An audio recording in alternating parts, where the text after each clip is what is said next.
पिछले वीडियो में कुछ विजुअल प्रॉब्लम्स आ रही थी तो हम इसको फिर से करते हैं। कंपाउंडेबल ऑफेंसेस हैं, कंपाउंड नहीं हुआ किसी कारण, फिर भी यूटीआरसी रिकमेंड कर सकती है लैंड ट्रायल कोर्ट को कि कंपाउंड करवाने की कोशिश करें। और 436 में अगर कोई केस फॉल करता है जिसको हम कहते हैं रेगुलर बेल, तो पर्सनल बॉन्ड पे ही छोड़ दें, 7 दिन तक उसको जेल में रख के देखें, अगर वो नहीं दे पा रहा तो प्रिज्यूम कर लें कि वो गरीब है और उसको बेनिफिट दे दें।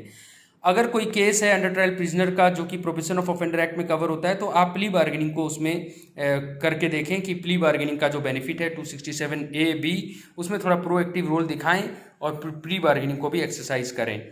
और जहां पर वो ऑलरेडी कन्विक्ट अगर कोई है, उसने सज़ा तो पहले ही अंडर ट्रायल का इतना काट चुका है, तो उसको 427, 428 जहां भी सेट ऑफ का बेनिफिट मिलता है उसको दिलाकर उसको छोड़ने की बात करें।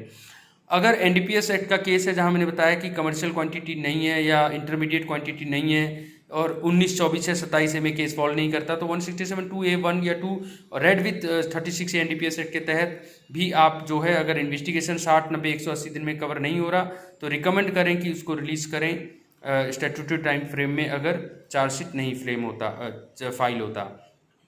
जहां 2 साल तक का ही मैक्सिमम ऑफेंसेस है, तो वहां पर आप बेल में बोलें कि आप रिकमेंड करें कि मैक्सिमम तो 2 ही साल सजा है, तो आप इनको बेल पे छोड़ने की कोशिश करें। कहने का मतलब है समन्स केस में अंडर ट्रायल रखना जो है उसको बहुत अवॉइड करें, दाताराम की जजमेंट्स को ध्यान रखें। यहाँ पर चाहे केस 436 में फॉल नहीं कर रहा, 436A में भी फॉल नहीं कर रहा, 437 के 6 में भी फॉल नहीं कर रहा, 1/4, 1/2 के क्राइटेरिया में फॉल नहीं कर रहा, प्ली बार्गेनिंग कंपाउंडेबल वाले क्राइटेरिया में फॉल नहीं कर रहा, उसके बावजूद 2 साल से नीचे यानी समन्स 2 या 2 से नीचे वाले केसेस में आप 445 यूज़ करें, 440 यूज़ करें, और बेल में आप बिल्कुल मोतीराम, संजय चंद्रा, दाताराम इन सब को फॉलो करें और लिबरल हो जाएं। इसके अलावा जो प्रिवेंटिव डिटेंशन के 107 कंजा बोलते हैं या 107, 108, 109, जिसमें एग्जीक्यूटिव मजिस्ट्रेट, डिस्ट्रिक्ट मजिस्ट्रेट जो है बेसिकली एम्पावर्ड है, इसीलिए इनको यूटीआरपी यूनियन ये जो अंडर ट्रायल का रिव्यू कमेटी है उसमें मेंबर रखा गया है। तो एग्जीक्यूटिव मजिस्ट्रेट और डिस्ट्रिक्ट मजिस्ट्रेट जो है वो जो हैं विद या विदाउट कंडीशन सिक्योरिटी के अमाउंट को रिड्यूस करके, सिक्योरिटी को रिड्यूस करके उनको छोड़ दें। अंडर ट्रायल्स जो हमारे होते हैं और डिटेन किए जाते हैं प्रिवेंटिव डिटेंशन में, कोई बीमार है, कोई सिक है, किसको स्पेशलाइज मेडिकल ट्रीटमेंट चाहिए, तो ऐसे लोगों को आप टेम्परेरी पीरियड में भी छोड़ सकते हैं, मेडिकल बेनिफिट भी दे सकते हैं।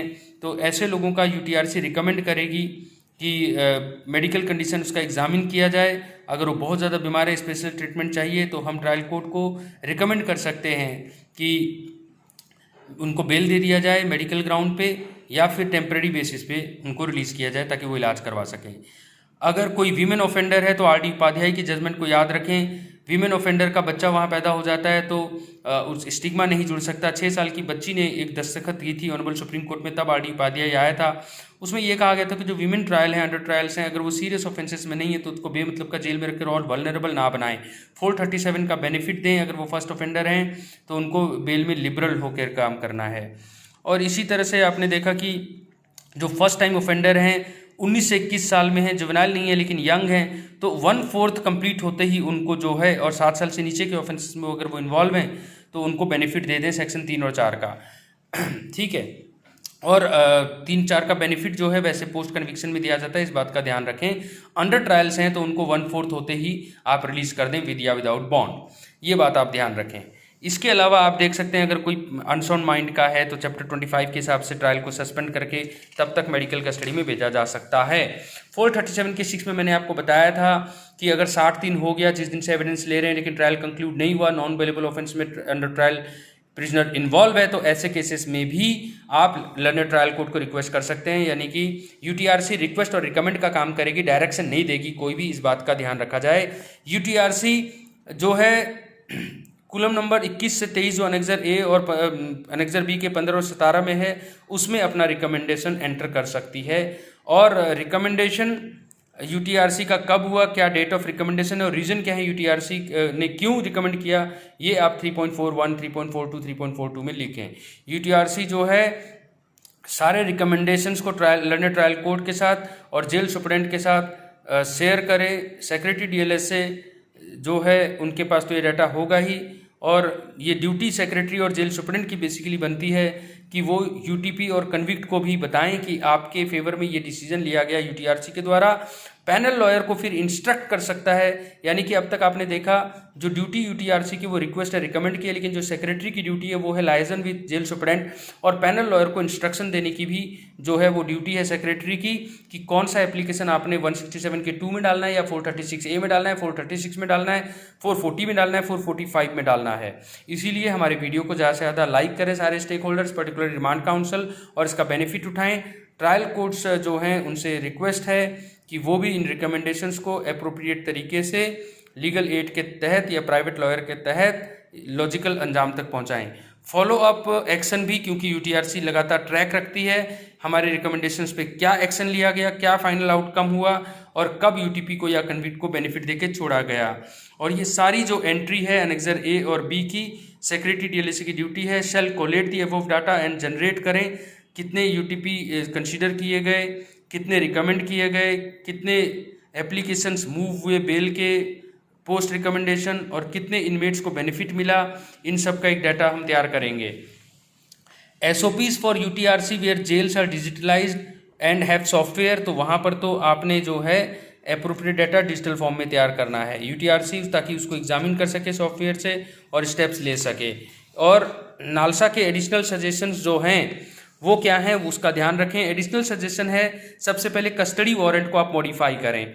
नालसा ने एक नया मॉडिफाइड कस्टडी वारंट बनाया है जो अनेक्सर सी में है। ये सारे SOPs और अनेक्सर जो है वो शेयर किए जा चुके हैं, इस बात का ध्यान रखा जाए। ये है सारे अनेक्सर्स, और आप देख सकते हैं ये कस्टडी वारंट का जो है अनेक्सर है, ठीक है। तो ये सारे अनेक्सर पीछे लगे हुए हैं और ये शेयर किए जा चुके हैं।